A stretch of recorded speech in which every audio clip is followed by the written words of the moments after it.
as much as you complain about the quality of football, I had somebody in my mentions like, it's unwatchable. I'm like, well, stop watching because this is awesome. I mean, like, I'm having a lot of fun here. And last night was a fun game.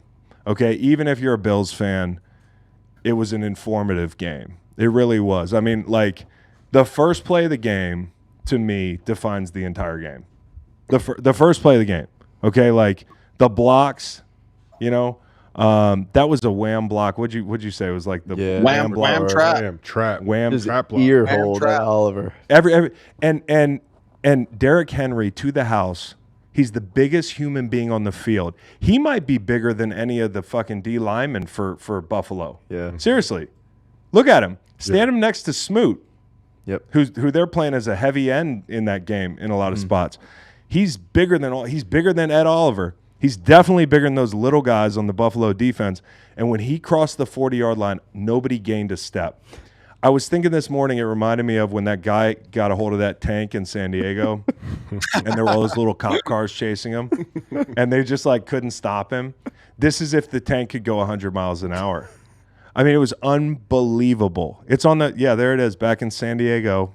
The guy took a tank on a joyride. Hey, Derrick Henry probably got rolling faster than that tank can even go. What you want to know what his top speed was, Chris? Let me take a guess. 20 and a half miles an hour. 22. You think 22, Nate? Yeah. 21.29 miles per hour according to Next Gen Stats. So sometimes when I drive, he'll get a ticket in my neighborhood. He would get a ticket in my neighborhood too. I was just about to say this. It's 15. When I drive home, sometimes on my gravel road it says 10 miles an hour, but I can't go 10 miles an hour. Nobody can go. You can't physically go 10 miles an hour. Derrick Henry can't go 10 miles an hour. Sometimes I'll be driving and I'll be like, this is how fast Derrick Henry runs. Yeah. Like, that's insane to me.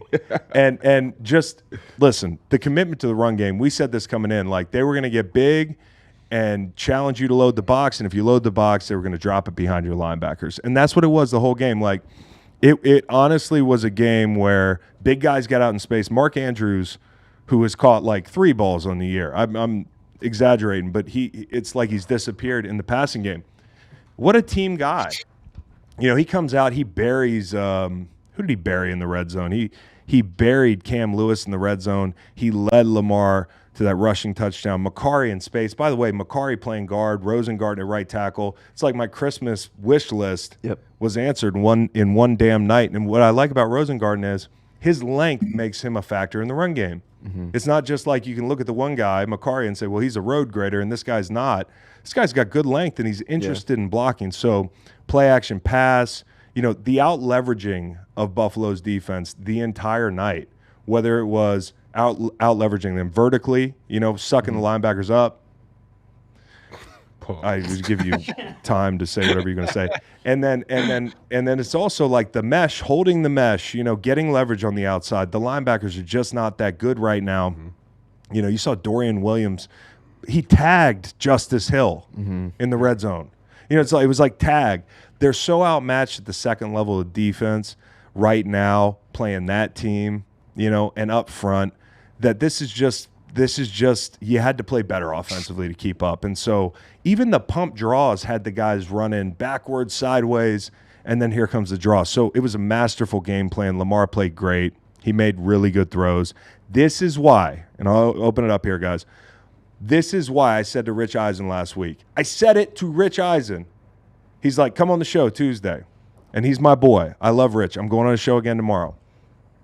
But he did the thing, and I've imitated him 5 times now, where he's like, are the Bills the best team in the AFC, Chris? And I'm like, it's not even Halloween, Rich. And this is why. I said at some point this year, they're going to run into a team that's going to be a bad matchup for the defense because they're down guys. And they're not built big. They're not a big group, okay? They came in and said, we're going to check your chin, and it worked, and the Bills they missed their chances to stay in it. So, as I said to you, like off the show, I'm excited. I've been compiling a sample size for betting. Yeah. And the Harbaugh brothers. This is really good. They cannot win in the same week. So the Chargers lost earlier. Right. And that means the Ravens, obviously they had the win. In all the past weeks, it's been the same situation. And I think even for next week with the Chargers on a bye, that means it's automatic another win for the Ravens. Yeah, honestly, you've nailed this thing. And last night, like, not that I didn't bet the Bills, I bet the over. By the way, Nate Wiggins, what's your Venmo?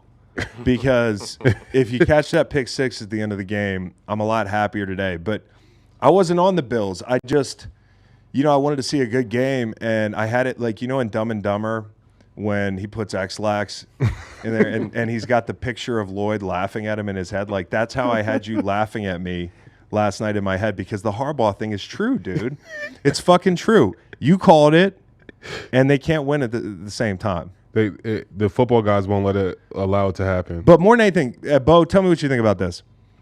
I did not like the fact that, on possession one, you're down 7-0 if you're the Bills. It's 4th and 1 on the 39. You sneak it for 3 yards. A couple plays later at the 50, you punt on 4th and 2 or whatever it is. And then the next time you touch the ball, it's 14-0. You could do this 3-4 times, 14-3. You punt the ball in the same 4th and 1 situation you went for earlier in the game at the 39, 4th and 1.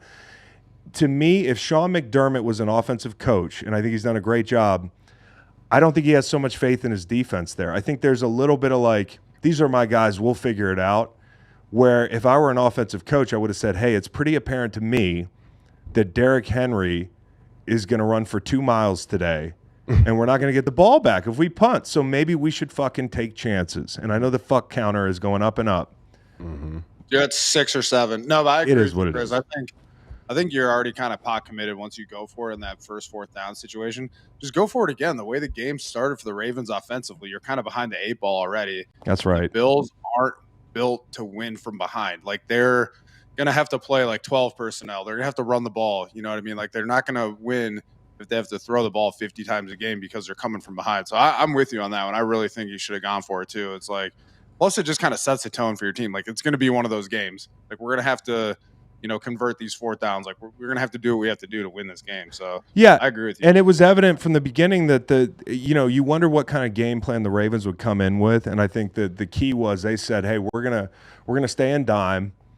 And what that's going to do is that's going to alleviate some of the pressure that the Bills have been able to put on the middle of the defense in earlier weeks. Like, they said, hey, you've got to win outside. And I really think Kyle Hamilton's the reason you can do that. I also want to shout out the guys up front because they were whooping ass. Number 98 for the Ravens, Travis Jones. He had a really good game. He's a big dude, but Hamilton's the straw that stirs the drink because he can allow you to do that, stay in dime. Yeah. And then if you want to win your matchups outside, and I think this is the good news for the Bills, is like they had a learning experience. Like, if a team can man us up and we have to win outside, it's going to be there with Coleman. In the first half, they're this close before the half to getting one on the left sideline, I think it was. Mm-hmm. In the second half, they took multiple shots to him. He's a guy you've got to be able to throw the ball up to and ask him to win. And so, it's a good learning experience for them. The Ravens just manned them up. They stayed light. And I think next time you see a team like this or the Ravens, you got to feel like it'll be closer. I still think the same problem will persist. The physicality of this group is a lot to handle. But when you get Milano back, you're a little less exposed if you see him in the playoffs to the play action just killing you. Teron Johnson will help. But still, this Ravens team over the first 4 weeks of the season has figured some things out. Mm-hmm. And that's considering they still were 8 for 79 in penalties. Yep. Okay, that when they put it together with Derrick Henry here. Lamar and Derrick Henry are on pace for a combined of 3,350 yards right now after 4 games. Yeah. I mean, it's insane. They are that backfield is scary. It's unreal. Just the two of them.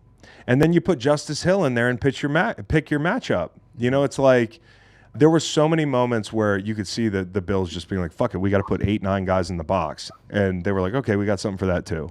This offense, they can run the ball this year in a way that they couldn't last year.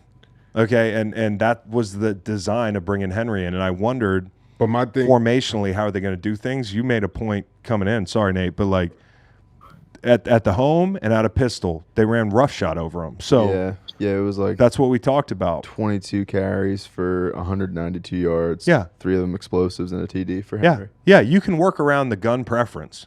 Yep. So now, like with seeing that, seeing that what Ravens put out on the field last night and how productive it was, do you think that like we're going to continue to see the same formula, or are they going to switch it up? Yeah, I think we'll see the same formula, especially when they play Cincinnati this week. Who The run. I got to be honest, I could pick up 50 yards on that defense right now. It's going to be bad. It's going to be bad for Cincy.